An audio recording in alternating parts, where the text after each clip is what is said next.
श्री शिवाय नमस्तुभ्यं। हम जाने तुलसी से क्यों हटा दें तुरंत मंजरी। पौराणिक कथा के अनुसार एक बार माँ लक्ष्मी, माँ सरस्वती, माँ गंगा के बीच किसी बात को लेकर बहस हो जाती है और यह बहस इतनी ज़्यादा बढ़ जाती है कि एक दूसरे को श्राप दे देती हैं।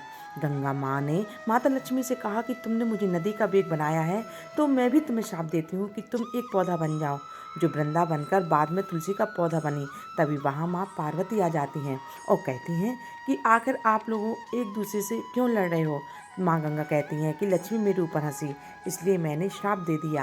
इस बात पर माँ पार्वती कहती हैं कि आप लोगों ने गुस्से में एक दूसरे को श्राप दे दिया, लेकिन एक बात का माँ भान है कि श्राप के कारण कितना कष्ट झेलना पड़ता है। माँ पार्वती कहती हैं कि 84 लाख योनियों में से 20 लाख योनियाँ वृक्ष और पौधों की हैं। लक्ष्मी, आप तो बताएं कि एक बार पौधे के रूप में धरती में जाने के बाद आपको वृक्ष या पौधे के रूप में किस किस योनि पर रहना पड़ेगा।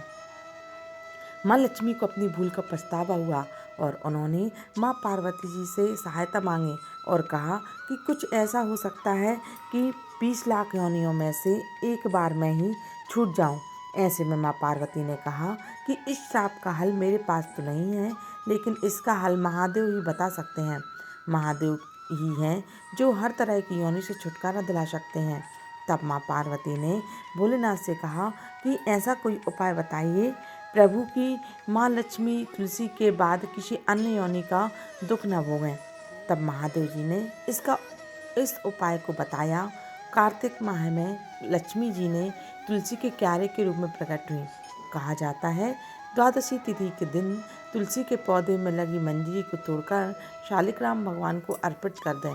ऐसा करने से माँ लक्ष्मी का पौधे की योनि से मुक्ति मिल जाती है और वह किसी अन्य पेड़ पौधे की योनि में नहीं जाती और मोक्ष पा लेती हैं। इसके साथ ही ऐसा करने से व्यक्ति को माँ लक्ष्मी सुख, समृद्धि, धन, संपदा, ऐश्वर्य का आशीर्वाद देती हैं। तुलसी मंजरी को भगवान कृष्ण को भी चढ़ा सकते हैं।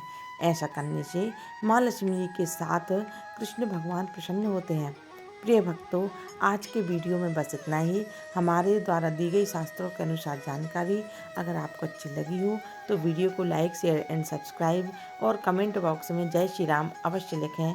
धन्यवाद।